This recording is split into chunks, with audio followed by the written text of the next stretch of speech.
مرتبہ سلام اللہم صلی علی محمد و آل محمد اعوذ باللہ من الشیطان الرجیم بسم اللہ الرحمن الرحیم والصلاة والسلام علی اشرف الانبیاء والمرسلین سیدنا و نبینا و شفیعنا بالقاسم محمد اللہم صلی علی محمد و آل محمد الطیبین الطاہرین المعصومین وإذا صلوا وسلم وزد بارك على النبي الأمي القرشي المكي المدني الوابتهي الطهام وسيد البهير السراج المنير كوكب الدري صاحب الوقار والسكينة المدفون بعرض المدينة الرسول المسدد والمصطفى الأمجد والمحمود الأحمد صلى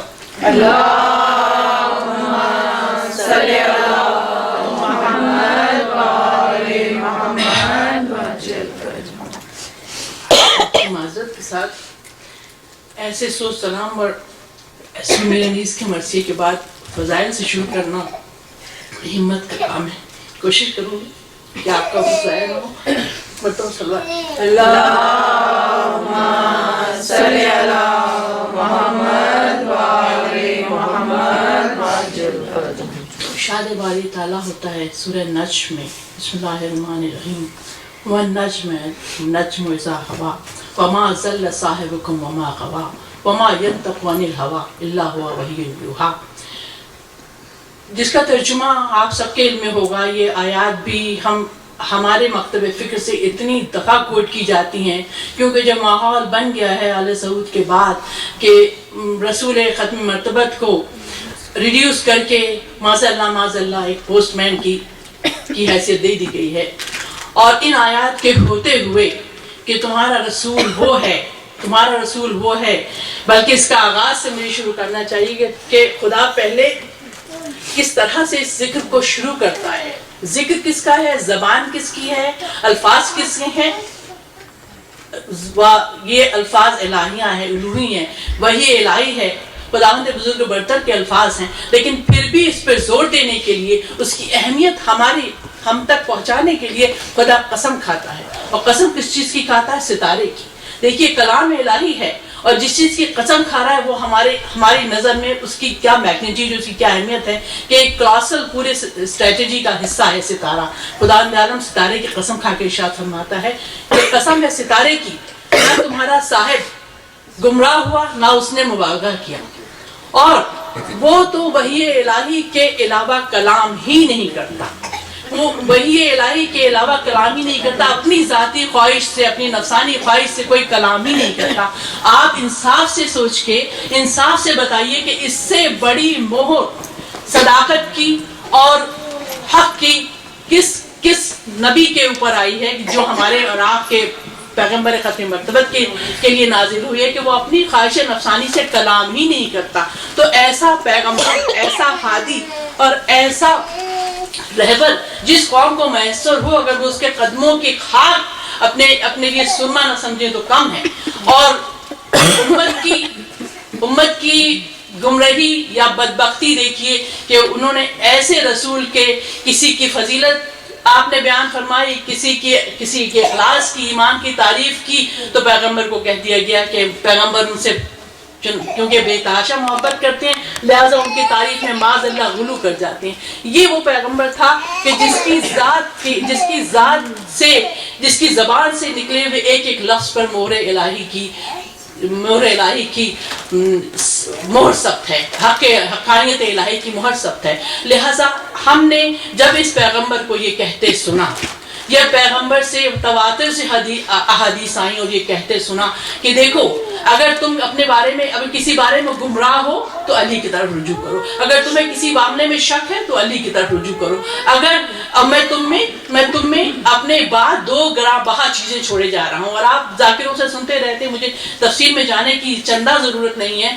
کہ یہ حدیث ثقلین جو ہے کہ میں تمہیں 2 گراں بہا یعنی 2 انتہائی اہم انتہائی مہم چیزیں چھوڑے جا رہا ہوں. یہ حدیث صحیح مسلم کی روایت ہے، صحیح مسلم نے روایت کی ہے، صحاح ستہ کی ایک ایک صحیح مسلم ہے، تو اس میں بھی روایت ہے اور متواتر حدیثیں ہیں. حدیث کی جس طرح سے کرائٹیریا سے حدیث کی صحت کو اور سند کو پرکھا جاتا ہے، یہ تمام کرائٹیریا پر پوری اتر کر یہ حدیث ہمارے تک پہنچی ہے. تو جب آپ نے فرما دیا کہ میں تم میں دو گرابہ چیزیں چھوڑے جا رہا ہوں اور یہ دونوں ایک دوسرے کے ساتھ رہیں گی یہاں تک کہ حوض کوثر پر مجھ سے ملیں، آپ نے آج کو بھی کور کر لیا، حال کو بھی کور کر لیا، اور تا ابد اس کی سند آپ کے ذہن میں بٹھا دی، چسپاں کر دی کہ دیکھو میں نہیں ہوں گا لیکن میرے بعد یہ دو چیزیں ایسی ہیں جو تمہارے پاس چھوڑے جا رہا ہوں تمہاری ہدایت کے لیے، اور یہ جب تک ایک دوسرے سے جدا نہیں ہوگی حتیٰ کہ مجھ سے حوض کوثر پر ان سے ملاقات ہو. اب اس سے بڑی سند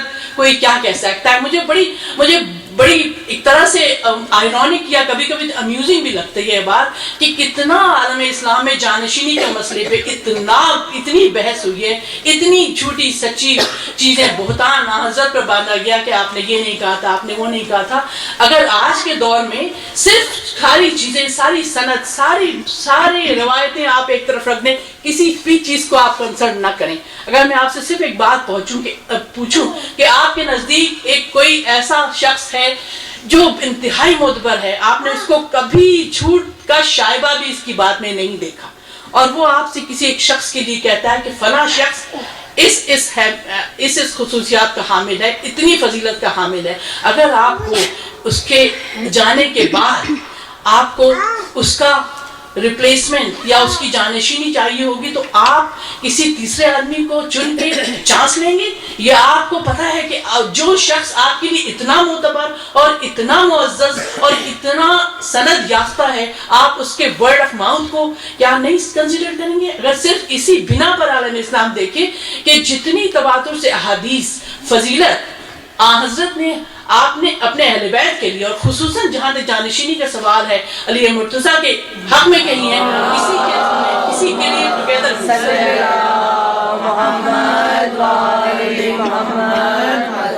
ہم نے تو اپنی زندگی میں دیکھا کہ اگر کسی کے ماں باپ ان کی زندگی میں ان کی ایسے معاملات تک جب وہ اپنے لیے اپنے شریک سفر کا انتخاب کریں اور ماں باپ موجود نہ ہوں، تو جو سعادت مند اولاد ہوتی ہے اگر اس کو احساس ہو کہ میری ماں یا میرے باپ فلاں کو پسند کرتے تھے، ان کی خوبیوں کے قائل تھے، تو ان کے حق میں وہ بچے جھکتے ہیں، کیونکہ ان کو پتا ہے کہ ماں باپ ہمارے لیے برا چاہ ہی نہیں سکتے، ہمارے لیے اچھا ہی چاہیں گے. تو ہم تو عام روزمرہ زندگی کی بات کر رہے ہیں، یہاں تو آپ کی زندگی اور آپ کی آخرت دونوں قول رسول اور فعل رسول پر چلنے سے وابستہ ہے. ایک مرتبہ سلوات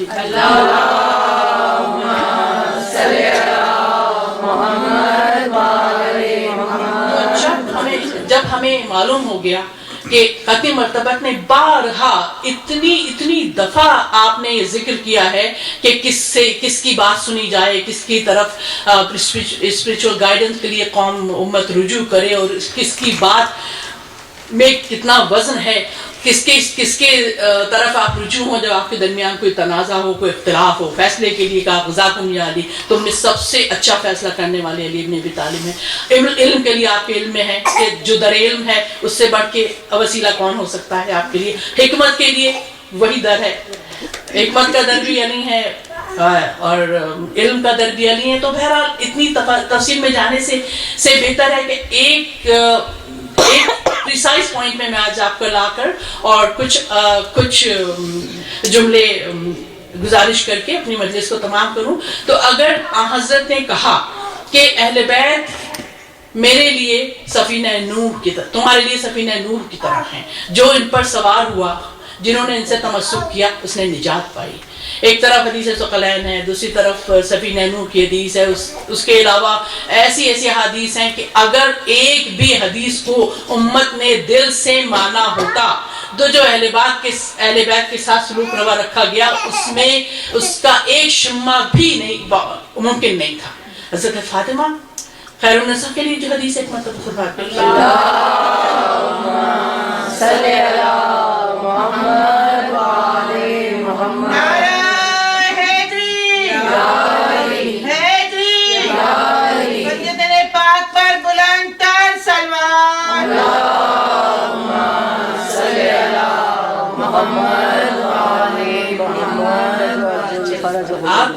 آپ کے کی اہمیت کے لیے ساری احادیث کو چھوڑ دیں, صرف ایک حدیث اگر لے لیں کہ فاطمہ بعزت منی, فاطمہ میرے بدن کا ایک جزو ہے, میرے بدن کا حصہ ہے, جس نے اس کو تکلیف دی, جس نے مجھے تکلیف دی, تو آپ کے رونگٹے کھڑے ہو جانا چاہیے حضرت فاطمہ کو ذرا سی خراج بھی اگر آ جائے تو.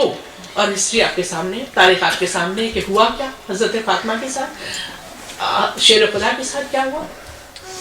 لیکن اور آپ نے حضرت فاطمہ کو سارے معصومین میں سے اگر آپ غور کریں تو آپ کو احساس ہوگا, آپ کو یہ محسوس ہوگا کہ آپ سارے معصومین کی سیرت دیکھ لیں, جناب شیر خدا سے لے کر آپ کے آخری امام تک.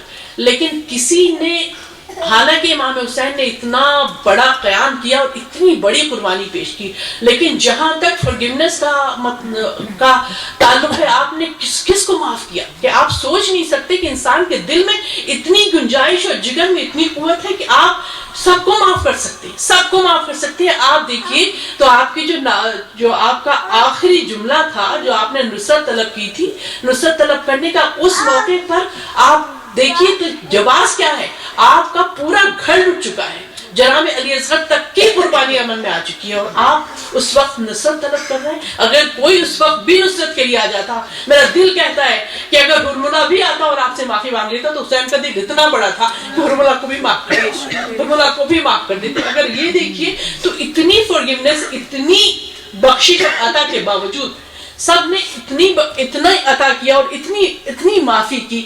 لیکن اگر آپ دیکھیں تو جناب فاطمہ زہرا کا, جناب خیر النساء کا اسٹینڈ جو ہے آپ کو سب سے اسٹرانگ نظر آتا ہے, آپ کو سب سے اسٹرانگ نظر آتا ہے آپ کا اسٹینڈ.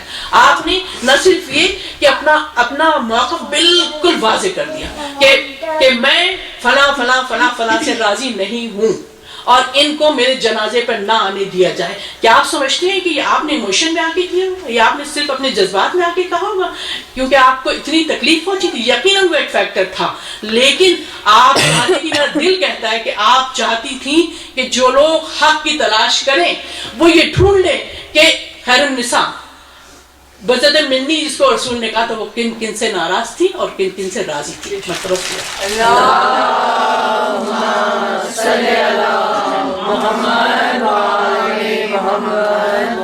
یہ الفاظ صرف ہوا میں تحلیل ہونے والے نہیں ہیں, یہ وہ الفاظ ہیں, یہ احادیث ہیں جو آپ نے وصیت فرمائی تھی کہ فلاں فلاں فلاں میرے جنازے پر بھی نہ آنے پائیں. یہ آپ یہ بات کہہ کے امت کی ہدایت کرنا چاہتی تھی, اس لیے کہ ہمارے اور آپ کے دور کے بہت مشہور عالم تھے اسماعیل بخاری صاحب, میں نے ان کے لیے کہیں پڑھا ہے کہ ان کو جب وہ سواد اعظم سے اہل تشیع میں داخل ہوئے, جب وہ دنشیت اختیار کی ہے, تو سب سے بڑا جو ان کو جس چیز سے ان کا دماغ پلٹ گیا اور ذہن پلٹ گیا اور حق کی طرف آ گئے, وہ یہی بات تھی. کسی سے انہوں نے اپنے استاد سے پوچھا کہ آپ کیا ممکن ہے کہ پیغمبر اسلام کی بیٹی خدا نخواستہ معاذ اللہ جھوٹ بول سکتی؟ کہا نہیں, بالکل پاسبل. تو آپ نے کہا فدق میں کیا ہوا, فدق میں کیا ہوا؟ خیر النساء اپنا دعویٰ لے کے دربار خلافت میں گئی اور آپ نے اپنا دعویٰ پیش کیا, اور آپ کی گواہی کو آپ نے حضرت حسنین کی گواہی دی, اور حضرت حسنین کی گواہی اس بنیاد پر ریجیکٹ کر دی گئی کہ یہ بچوں کی گواہی ہے. شیر خدا جس کے لیے کہا کہ لسان صدق نہ لیا, علی کے جیسی سچی زبان نہیں ہے زور زمین پر, ان کی گواہی اس لیے مسترد کر دی گئی کہ وہ شوہر ہے حضرت فاطمہ.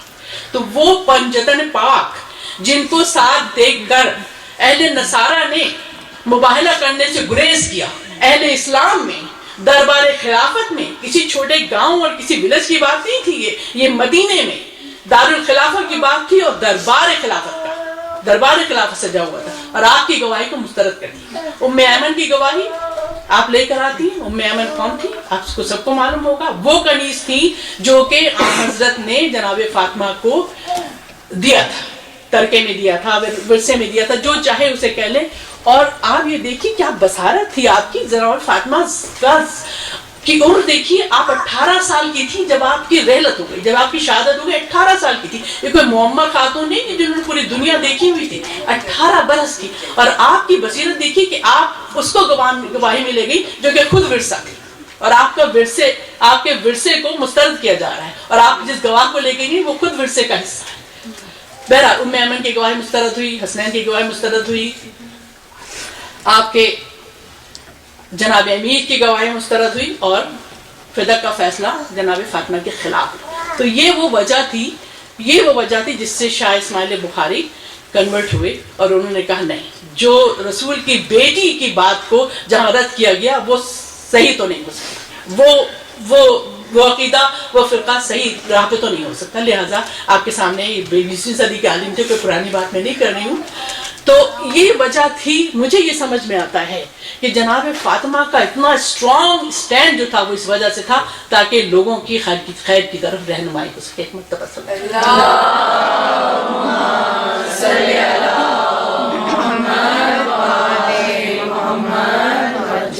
اور اسی والا صفات بی بی کے کچھ خطبات ہیں.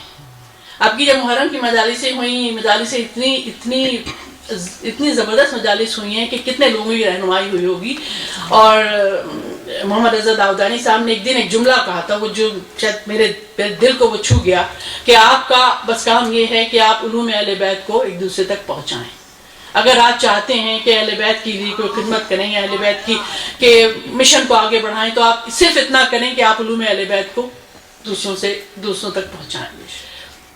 میں نے اپنی چھوٹی سی حقیر سی کوشش میں یہ سوچا کہ جتنی بھی مجلسیں مجھے اس سال پڑھنی ہوں گی, میں کوئی نہ کوئی خیر النساء کا خطبہ یا نہج البلاغہ کی کوئی تحریر یا وصیت لے کر اس سے اپنا موضوع نکال کے اور آپ کے سامنے گزارش.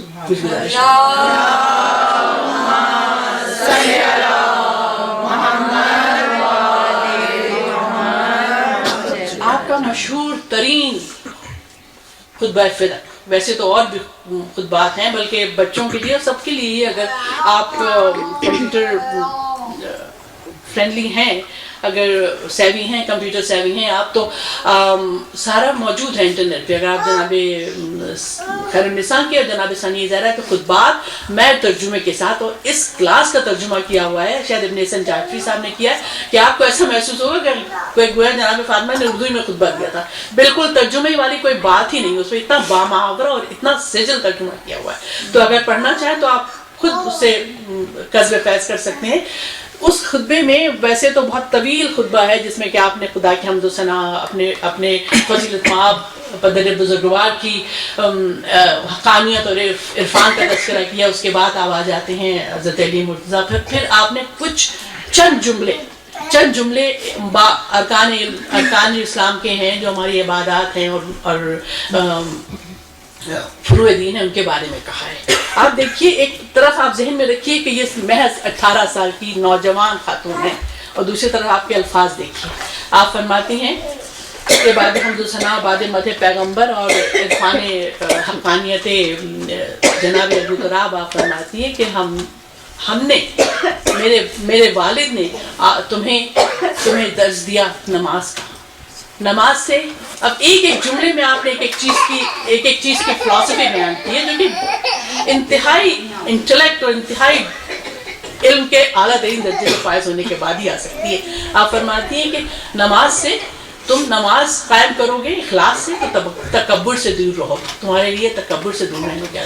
روزے کے لیے آپ فرماتی ہیں کہ اخلاص کے اعلیٰ ترین درجے پہ تمہیں فائز کرتا تھا. حج کے لیے آپ نے فرمایا کہ یہ دین کی قوت کا سبب ہے. عدل کے لیے کہا کہ عدل وہ خصوصیت ہے, وہ خاصیت ہے, وہ نعمت ہے, بلکہ مجھے کہنا چاہیے کہ جو تمام مخلوق کو ایک لڑی میں پرو دیتا ہے اور ایک دوسرے سے وابستہ کر دیتا ہے. ایسے الفاظ ہیں خطبے میں. میں کسی اور موقع پر اگلے ہفتے میرا خیال ہے 2 مجلسیں مجھے ایک کے بعد ایک پڑھنی ہے. میں اس خطبے کو چاہوں گی کہ شروع سے آخر تک ختم کروں, دونوں مجلسوں میں ملا کر, تاکہ ہم اس کی تفصیل اور تعویلات بھی کچھ کر سکیں, تاکہ ہم جب اٹھیں تو شاید مجھے دعا ہے کہ جو لوگ مجلس میں بیٹھیں ان کو شاید وہ کچھ لے کر اٹھیں اور کسی چیز کی طرف ان کی رہنمائی ہو جائے, جہاں تک میری حقیقی کوشش ہو سکتی ہے. آپ نے تمام ارکان اسلامی کے مطابق یہ فرمایا, اور خطبہ فدق میں آپ کے سامنے وہ حدیثیں پیش کی گئیں فدق کے واقعے میں, خطبے میں تو نہیں, وہ واقع حدیثیں پیش کی گئیں کہ جو کہ اسی وقت بنا لی گئی تھیں. کہ دربار خلافت سے کہا جاتا ہے کہ ہم نے رسول کو کہتے سنا ہے کہ ہم نحن معاشر الانبیاء, ہم وہ گروہ انبیاء ہیں کہ نہ ترکہ لیتے ہیں نہ ترکہ چھوڑتے ہیں. نہ ورثہ لیتے ہیں نہ ورثہ چھوڑتے ہیں. تو آپ نے فرمایا, جناب فاطمہ زہرا فرماتی ہیں کہ جب, اور آپ نے اس کے جواب میں کہا کہ جب میرے والد دم رخصت یہ کہہ رہے تھے کہ مجھے کرتاس اور قلم دے دو, قلم اور کاغذ دے دو, میں تمہارے لیے کچھ لکھ جاؤں, تو تمہاری طرف سے نعرہ آیا کہ حسبنا کتاب اللہ, ہماری لیے کتاب کافی ہے. اور آج میں تمہارے سامنے قرآن پڑھ رہی ہوں تو تم میرے سامنے جھوٹی حدیثیں گڑھ کے پیش کر رہے ہیں. یہ آپ کے الفاظ ہیں دربار خلافت میں 18 سال کی خاتون کے. آج میں تمہارے سامنے قرآن پڑھ رہی تو تم میرے سامنے جھوٹی حدیثیں پڑھ رہے. یہ جہاد تھا جناب فاطمہ کا, جہاد باللسان. اس کے بعد جو ہونا تھا, جو جن کو کرنا تھا وہ انہوں نے کیا, لیکن پھر آپ نے حق اور باطل کے درمیان اتنی واضح لکیر کھینچ دی کہ اگر کوئی انصاف پسند ہے, اگر کسی کو حق کی تلاش ہے, تو اس کو ایک لمحہ نہیں لگے گا یہ فیصلہ کرنے کے لیے کہ کون سا موقف صحیح ہے اور کون سا موقف ناحق ہے. ایک مرتبہ صلوات اللہم صلی علی محمد وآل محمد وعجل فرجہ. تو جس آیت سے میں نے اپنی گفتگو کا آغاز کیا تھا, سورہ نجم کی وہ آیات کہ وَالنَّجْمُ إِذَا هَوَىٰ, کہ تارے کی قسم ہے جبکہ وہ ٹوٹا. تو اس آیت کو اگر آپ ایک لمحے کے لیے اس کے ارکان کو الگ الگ کریں تو پہلی آیت ہے کہ ستارے کی قسم جب ٹوٹی, دوسری آیت ہے وَمَا يَنطِقُ عَنِ الْهَوَىٰ, یہ اپنی مرضی سے کلام ہی نہیں کرتا, اپنی خواہش سے, ہوا خواہش نفسانی, اپنی مرضی سے کلام ہی نہیں کرتا. وَمَا ضَلَّ صَاحِبُكُمْ وَمَا غَوَىٰ. تو ساری جو پراپرٹیز ہیں, ساری خصوصیات جو ہیں, ساری جو انگریڈینٹ ہیں, وہ کس کی طرف اشارہ کر رہی ہیں, کس کی اہمیت کی طرف اشارہ کر رہی ہیں؟ قول معصوم. کہ قول معصوم کی حیثیت کیا ہے, قول معصوم کی اہمیت کیا ہے. اگر قول معصوم تمہارے سامنے ہے تو اس میں کسی چوں چرا کی گنجائش نہیں ہے, وہ جیسا کہا گیا بالکل من و ون ایسے ہی قبول کرنے کے لائق ہے. تو قول معصوم کی اہمیت ہم پر مسلم ہو گئی, نہ صرف احادیث سے, اس سے پہلے جو ماخذ ہے احادیث کا قرآن. اب دیکھیے کہ قول معصوم کو اکٹھا کرنے کے لیے کیا تگ و دو کی گئی. سیاست کا تو آپ ایک طرف اس وقت الگ ہی رکھ دیجئے کہ حضرت کے بعد کتنی جھوٹی احادیث گڑھی گئیں اور کیوں گڑھی گئیں آپ کے علم میں ہے. کم از کم فقہ جعفریہ والوں کو اس بارے میں کوئی غلط فہمی نہیں ہے کہ احادیث کو کس قدر مخلوط اور کتنا کنٹامینیٹ کر دیا گیا ہے تاکہ آپ کے کچھ سمجھ میں ہی نہ آئے, کچھ سمجھ میں نہ آئے. اگر 50 غلط حدیثیں ہیں تو 2 سچی حدیثیں ان کے بیچ میں گم ہو جائیں اور آپ کو پتہ نہ چلے. اور یہ ایسی چیز نہیں ہے کہ آپ کے بعد ہی شروع ہوئی ہے. آپ کے زمانے میں, حضرت ختم مرتبہ کے زمانے میں آپ پر بہتان ترازی شروع ہو گئی تھی. آپ نہج البلاغہ پڑھیے, حضرت شیر خدا ارشاد فرماتے ہیں کہ اس قدر رسول پر بہتان ترازی شروع ہو گئی تھی کہ جو آپ نے نہیں کہا وہ آپ کی طرف منسوب کر کے لوگوں کو بتایا جا رہا تھا, جو آپ نے کہا وہ چھپایا جا رہا تھا. کہ ایک مرتبہ بہت دفعہ تواتر سے واقعات ہوئے تو حضرت کو اتنا شدید ناگوار ہوا اور آپ اتنے غضبناک ہوئے کہ آپ مسجد نبوی کے ممبر پر تشریف لے کر آپ نے اعلان کرایا کہ آپ خطبہ دینا چاہ رہے ہیں. آپ جتنے لوگ آئے آپ نے سامنے خطبہ دیا اور آپ نے کہا کہ مجھ پر کوئی اگر عمدن جھوٹ باندھتا ہے, بہتان باندھتا ہے, آپ جھوٹی حدیث کہیں, ہم اپنے الفاظ میں بہتان ہی کہیں گے کہ اگر کسی نے کوئی بات نہیں کہی اور آپ نے اس کی طرف منسوخ کر دی تو وہ بہتان ہے. اگر مجھ پر کوئی عمدن بہتان باندھتا ہے تو وہ اپنا ٹھکانہ جہنم میں قرار دے رہا ہے. اتنی کلیئر, اتنی واضح حدیث آپ نے ارشاد فرمائی ذات زندگی میں پیغمبر کی. تو یہ نہیں ہے کہ یہ کام بعد ہی میں شروع ہوا. جو لوگ دنیا حاصل کرنے کے لیے اسلام کے ساتھ آئے تھے وہ اس زمانے میں اپنا کام شروع کر چکے تھے, وہ اپنا کام اس سے پہلے سے شروع کر چکے تھے. اور سب کو پتا تھا کہ یہ خانوادہ ایسا خانوادہ ہے کہ یہ کوئی اپنی سطح سے گر کے کوئی کام کریں گے ہی نہیں. تو لہٰذا ان کو تو کھلی چھٹی تھی کہ جو چاہے کریں, جواب میں ان کے لیے ان کے ساتھ کوئی زیادتی ہونے والی نہیں ہے. تو بہرحال یہ اس زمانے میں بھی شروع ہو گیا تھا. اب حدیث کی طرف آئیے. احادیث کو جمع کرنے کا کام شروع ہوا ہے. یہ آپ کے سارے جو فقہ کے امام ہیں, جو عدد الفقہ جعفریہ, ہمارا فقہ تو ڈائریکٹ اہل بیت سے ہے جو کہ امام جعفر صادق نے مرتب کیا.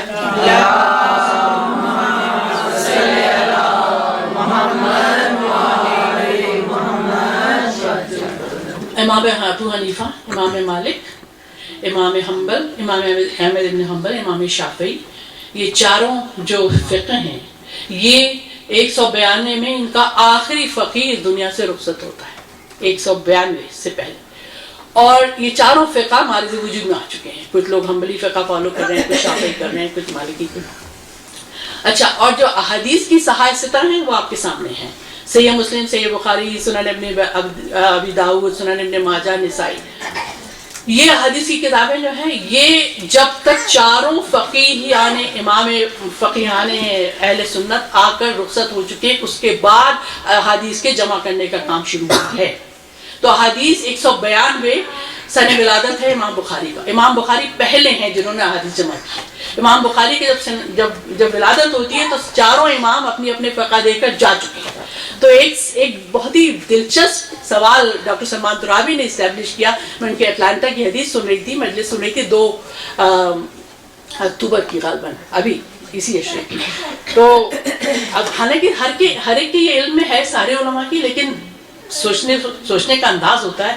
آپ نے کہا کہ میرا یہ سوال ہے تمام اہل اسلام سے، کوئی میرے سوال کا جواب دے کہ اگر یہ چاروں فقہ ترتیب پا چکی تھی اور لوگوں کے اپنے فالوورز کے حوالے کی جا چکی تھی، تو ان صحاح ستہ کی ایڈوانٹیج کیا ہے میرے؟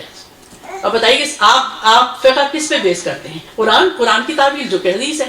جب آپ نے ساری فقہ بنا کے لوگوں کے حوالے کر دی، لوگ فالو کر رہے ہیں، مان رہے ہیں، اور اس کے بعد حدیث جمع کرنے کا کام شروع کیا. جو 6 صحاح ستہ ہیں، 6 کی 6 192 ہجری کے بعد، جو چاہے جا کے چیک کر لے. تو یہ صحاح ستہ اس کے بعد مرض وجود میں آتی. اب کہا جاتا ہے کہ اس سے زیادہ محکم، اس سے زیادہ مستند کوئی کتاب ہی نہیں ہے. لیکن اس 6 کی 6 کتابیں موجود ہی نہیں تھیں جب یہ فقہ ترتیب پائی.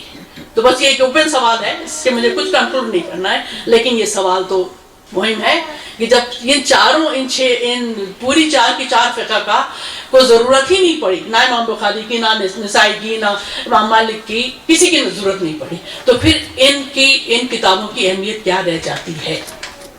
تو بہرحال یہ تو برصغیر کا تذکرہ تھا کہ قول معصوم کے لیے کوئی تو سورس تھی، کوئی تو سورس تھی جس پہ آپ بیس کر رہے تھے اپنے احکامات کو، اپنے مسائل کو، اپنے کلیات کو آپ وضع کر رہے تھے.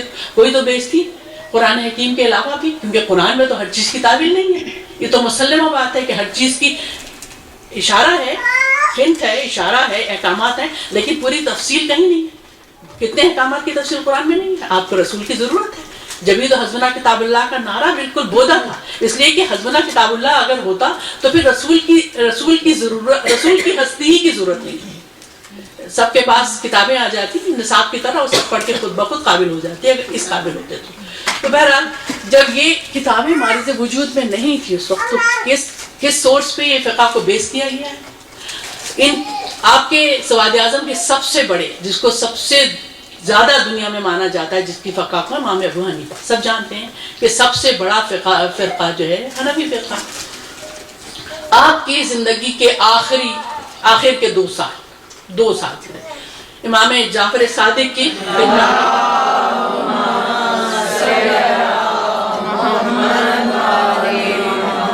آپ کے مدرسے میں انہوں نے تلمذ طے کیا ہے، وہ ان کے شاگرد رہے ہیں 2 سال. اور ان کا خود قول ہے جو کہ تمام کتابوں میں ملے گا آپ کو، یہ کوئی صرف ہماری سورس نہیں ہے، تمام کتابوں میں ملے گا کہ آپ نے فرمایا کہ یا ابن رسول اللہ، جب میں کسی آیت کو آپ کی زبان سے سنتا ہوں، ابھی صرف پڑھنے کی بات ہو رہی ہے، ابھی تعویل کی، تفسیر کی، تشریح کی، شرح کی، تفسیر کی کوئی بات نہیں، صرف پڑھتے جب میں آپ کو دیکھتا ہوں تو مجھے ایسا کیوں محسوس ہوتا ہے کہ یہ میں نے آیت کبھی پڑھی ہی نہیں قرآن میں. امام ابو حنیفہ خود کہہ رہے ہیں اور کوٹڈ ہے تمام کتابوں کہ جب میں آپ کی زبان سے قرآن کی کوئی آیت کی تلاوت کرتے آپ کو دیکھتا ہوں تو مجھے ایسا کیوں محسوس ہوتا ہے کہ گویا میں نے یہ قرآن میں پڑھی ہی نہیں. تو ہمارے ہم ڈاکٹر سلمان ترابی کو کوٹ کر رہے ہیں، یہ جملہ بھی ان کا ہی ہے، کیا فرماتے ہیں کہ امام ابو حنیفہ نے ہماری بڑی مشکلات آسان کر دی. ہم سوچتے رہ جاتے تھے کہ حضرت موجود ہیں، آیات پڑھ رہے ہیں، سمجھا رہے ہیں، لوگوں کی سمجھ میں کیوں نہیں آتا. اب ہمیں پتہ چلا کہ سمجھ میں کیوں نہیں آتا، اس لیے کہ سمجھ میں آنے کے لیے دل اور دماغ اور ذہن تینوں کا کھلا ہونا ضروری ہوتا ہے.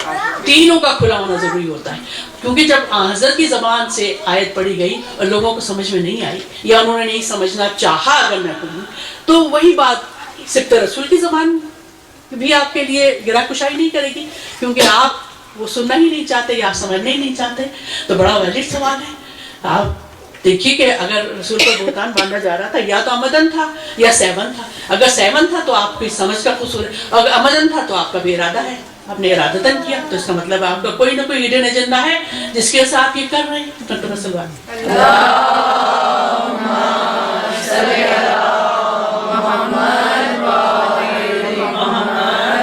تو یہ تو قول رسول اور قول عصمت بنتی. اگر قول رسول کو ہم ایکسپینڈ کر لیں تو ہمارے ہاں تو سلسلہ ایک ہی ہے، اولنا محمد و اوسطنا محمد و آخرنا محمد و کلنا محمد. ایک مرتبہ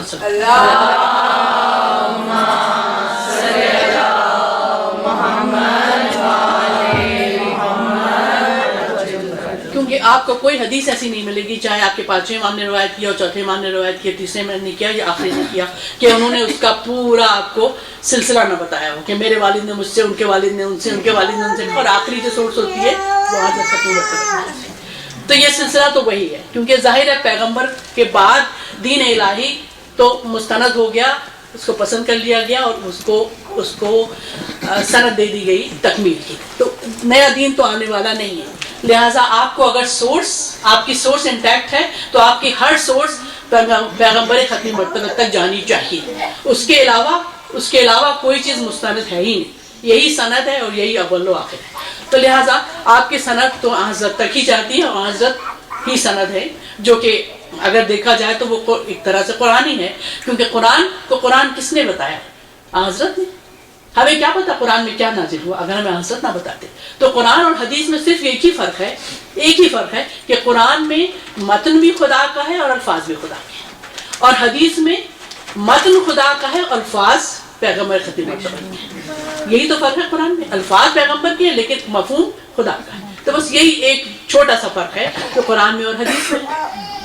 تو ہمیں قرآن اور حدیث دونوں کا علم آپ ہی کی ذات سے ہوا. آپ ہی کی ذات سے ہمیں حق کا پتہ چلا، آپ ہی کی ذات سے پتہ چلا کہ جس نے اس دنیا کو بنایا وہ کس حقانیت اور کس جبروت کا حامل ہے. تو پیغمبر اکرم کی ذات کو علیحدہ کر کے تو ہم کہیں پہنچ ہی نہیں سکتے. تو سارا سلسلہ جو ہے آپ کی ذات سے شروع ہوتا ہے اور آپ کی ذات پر ختم. اب اس سلسلے کو دیکھیے کہ اس کی حفاظت کرنے کے لیے، اس کو ہم تک انٹیکٹ پہنچانے کے لیے کہ اس میں کوئی کنٹامینیشن نہ ہو، کوئی ملاوٹ نہ ہو، کوئی شائبہ بھی نہ ہو شک کا، کس قدر اس کے لیے اہل بیت نے جستجو کی ہے، جدوجہد کی ہے کہ تاریخوں کے صفحے سیاہ ہیں اور اہل بیت کی جدوجہد کا کوئی حد نہیں، کوئی اختتام نہیں. ساری تاریخ آپ کے سامنے دیکھیے کیا مارکے ہیں اس میں. اور جناب فاطمہ نے تو واقعی سیدۃ النساء العالمین کہا جاتا ہے، حق ہے آپ کا.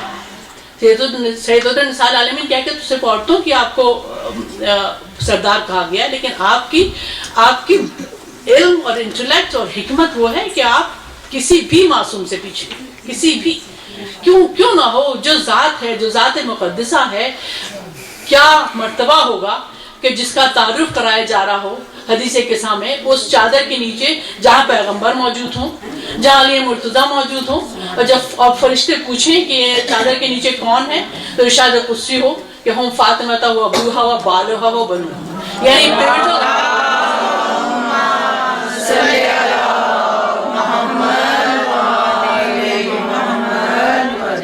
یعنی حدیث قصہ میں جناب فاطمہ کی حیثیت پیوٹل ہے. جناب فاطمہ سے تعارف کرایا جا رہا ہے ختمی مرتبہ تک. اس سے بڑی شان کیا ہوگی کسی کی بھی کہ اس کے حوالے سے پیغمبر ختمی مرتبہ تعارف کرایا جائے کہ یہ ان کے باپ ہیں، یہ ان کے شوہر ہیں، یہ ان کے بچے ہیں. یہ اور کسی نے ذکر کیا تھا ابھی ہمارا خیال اسی اشرے میں کہ جو صیغہ استعمال کیا گیا ہے وہ 2 بیٹوں کے لیے نہیں استعمال کیا گیا، وہ بیٹوں کے لیے استعمال کیا گیا. ابھی داؤدانی صاحب نے ذکر کیا تھا اس کو. مجھے بہت اتنی ریفریشنگ ہوتا ہے جب ایسی کسی کھلے ذہن کے اسپیکر کو سننے کو ملے کہ واقعی انہی سنی سنائی باتوں میں کتنے گوشے نکل آتے ہیں کہ ہم اور آپ سوچ بھی نہیں سکتے. مرتبہ سے بات ہے.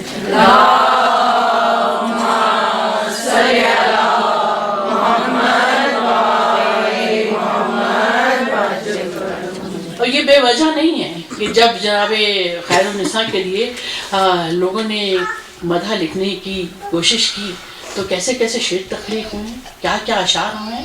میں پہلے پڑھ چکی ہوں آپ کے مجمع میں، مجھے نہیں معلوم کتنے لوگ تھے، لیکن جو مثنوی ہے رموز بے خودی کی، مریم از یک نسبت عیسیٰ عزیز اسے نسبت حضرت زہرا عزیز، کہ مریم تو ہمیں ایک ہی نسبت سے عزیز ہیں کہ جناب عیسیٰ کی والدہ تھی، لیکن زہرا ہمیں 3 نسبت سے عزیز ہیں. کیا 3 نسبتیں ہیں؟ وہی جناب حدیث قصہ والی کہ ہم فاطمہ تو ابوہا و بالا ہو، 3 نسبتوں سے ہمیں عزیز ہیں. اس کے آخر کے 2 اشعار ہیں کہ اگر اس پہ غور کریں تو آپ سوچتے رہ جائیں گے کہ اقبال کیا کہنا چاہیے.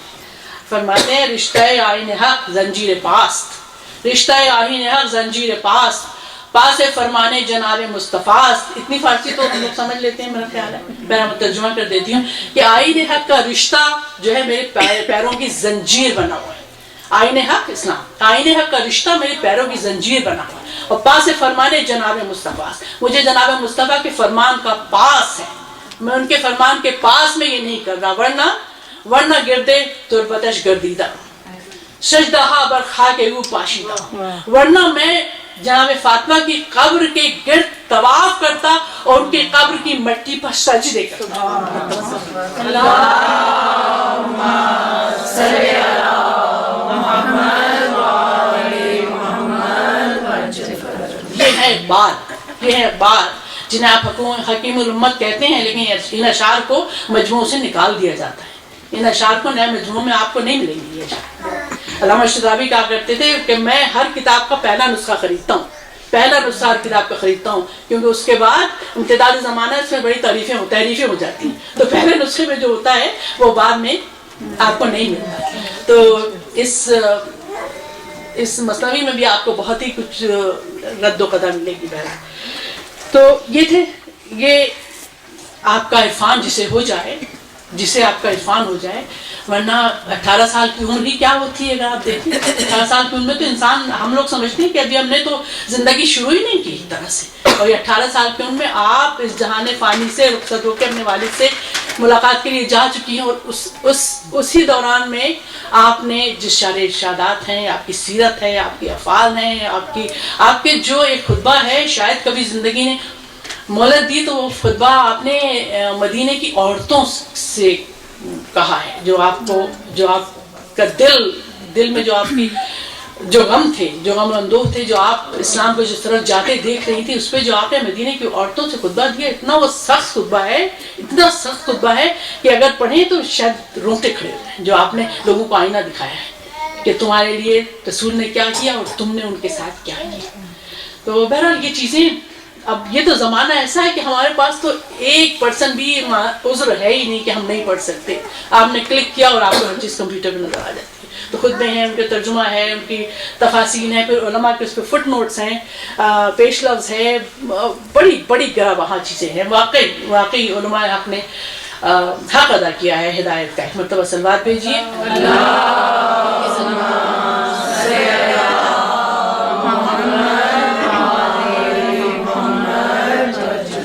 اور ہمارے اور آپ کے دور کے شاعر نصیر ترابی صاحب کی ایک میں نے سلام ہے، کبھی کسی اور موقع پہ جشن وغیرہ کے موقع پہ زیادہ سوٹ کرے گی، لیکن ایک مصرع ہے اس میں کہ اے لدنی مغال روحی فداک، جناب فاطمہ کے لیے کہ اے وہ جس کی زبان لدنی کی طرح ہے.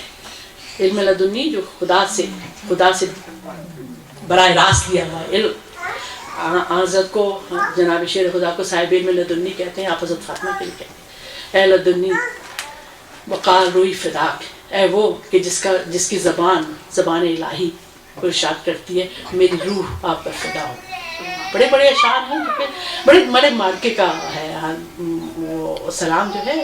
ایک شعر اس کا واقعی اس پہ شاید صفحے کے صفحے لکھے جا سکتے ہیں، اتنا عمیق اور اتنا زبردست سلام ہے. تو بہرحال ان باتوں کو سمیٹتے ہوئے اس طرف آئیے کہ یہ قول معصوم اور فعل معصوم کتنا مہم ہے اور کتنی اہمیت کا حامل ہے. اور اس کو جس سیرت کی ضرورت تھی، جس کو اوتھینٹیکیٹ کرنے کے لیے جس سیرت کی ضرورت تھی، وہ اہل بیت نے اپنی جان آفرین کے سپرد کر دی. ابو حنیفہ کا تذکرہ ہوا تھا، امام ابو حنیفہ کا. تو ایک جملہ ان کے ذہن میں عرض کرتی چلوں جو کہ میرے خیال سے بہت مہم ہے. جب آخر زمانے میں 2 سال وہ آپ کی شاگردی میں رہے ہیں جناب امام جعفر صادق علیہ السلام،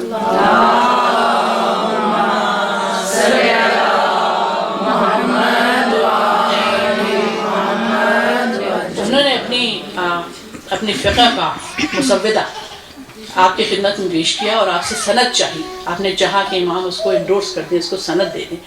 تو آپ نے پڑھنے کے لیے لے لیا. کچھ دن کے بعد پوچھا کہ سبت رسول آپ نے میری تحریر کو کیسا پایا؟ تو آپ نے توقف کیا. پھر آپ نے کہا میں دیکھ رہا ہوں کہ تم قیاس بہت کرتے ہو، تم قیاس سے بہت کام لیتے ہو.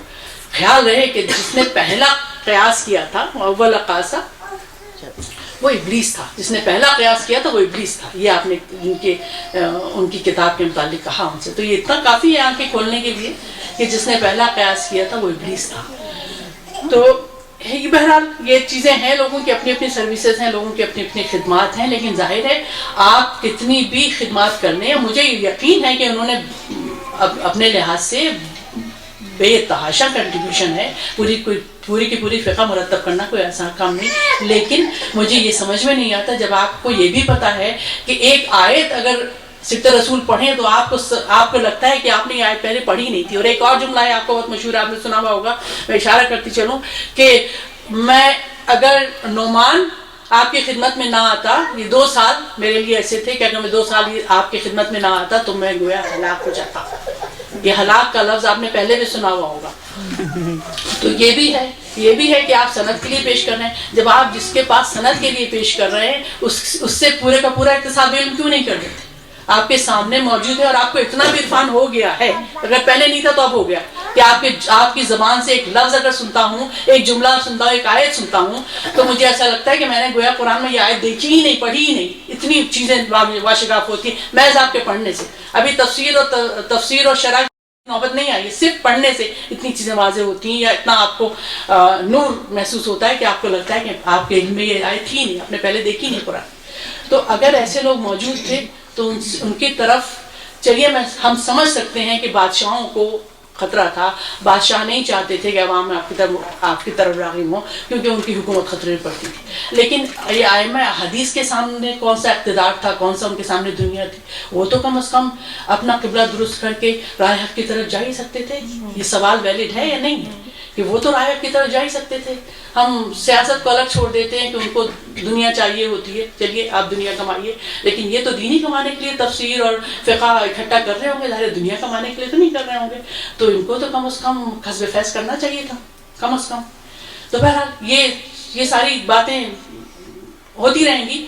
بہرحال اس قول معصوم کے ذہن میں کچھ جب اور زمانہ آگے بڑھا، علی فاطمہ کا وقت گزر گیا، جناب امام حسن کا وقت گزر گیا، تو زمانہ اور پرآشوب ہوتا چلا گیا. اور تاریخ آپ کے سامنے ہے، تفصیل میں جانے سے کسی کو کچھ حاصل نہیں ہوگا. لیکن آپ کے ذہن میں ایک بہت واضح تصویر ہونی چاہیے تاکہ ہر واقعے کو اور ہر قول کو آپ پلیس کر سکیں کہ کس کا سیاق و سباق کیا ہے، کون سی چیز کب کہی گئی اور کیوں کہی گئی. اب واقعہ کربلا ظہور پذیر ہوتا ہے. کربلا کے میدان تک آ جائیے. کربلا کے میدان میں جس طور سے جنگ لڑی گئی اس طور سے کوئی جنگ اہل بیت نے آج تک لڑی نہیں تھی. آپ نے اہل بیت کو جب بھی جنگ کرتے دیکھا، جہاد کرتے دیکھا، ہمیشہ فتح و ظفر اہل بیت کے ہاتھ ہی میں رہی ہے. کوئی کسی جنگ میں شیر خدا نے شرکت نہیں کی ہوگی جب کہ آپ ظفریاب ہو کر علم فتح لے کر باہر نہیں نکلے ہوں. لیکن آپ کی بصیرت نے یہ دیکھ لیا تھا کہ لوگ فتح کو بہت جلدی بھول جاتے ہیں.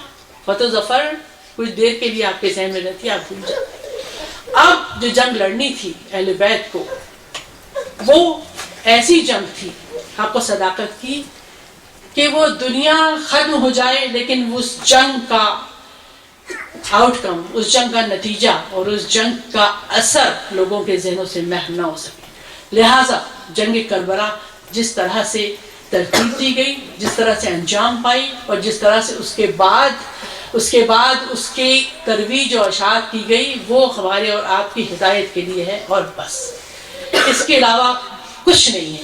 آپ نے فرما دیا تھا جب آپ مدینے سے نکلے ہیں تو آپ نے فرما دیا تھا کہ میں خروج نہیں کر رہا ہوں, میں صرف اصلاح امت کے لیے, اپنے نانا کی امت کی اصلاح کے لیے نکل رہا ہوں, مدینہ چھوڑ کے نکل رہا ہوں. تو آپ کا موقع بالکل واضح تھا اور آپ نے ہر قدم پر اخلاق محمدی اور احکام محمدی کا نمونہ دکھایا, چاہے وہ حر کا راستہ روکنا ہو, چاہے حر کے پورے لشکر کو پانی پلانا ہو. آپ کو ساری یہ مثالیں اہل بیت کی زندگی میں نظر آ جائیں گی. سکین کی مثال آپ کے سامنے ہے, جناب شیر خدا سرفراز ہوئے, کامیاب ہوئے, معاویہ کا لشکر ہار گیا, لیکن آپ نے سارے کشتوں کی, اپنے شہداء کی اور ان کے مقتولین کی, سب کی نماز جنازہ پڑھائی. یہ اخلاق. جنگ تھی, جنگ حق کے موقف پہ تھی, آپ جیتے, لیکن سب کی. ادھر دیکھیے کیا اخلاق ہے اور کیا انسانیت کے حد سے کس قدر گری ہے امت مسلمہ اس وقت کہ ان شہداء کو جن کے لیے معلوم ہے کہ کتنے محترم تھے پیغمبر کی نظر میں, پیغمبر اکرم کی نظر میں, لیکن ان کی لاش کو دفن کرنا ترکنا پامال کیا گیا.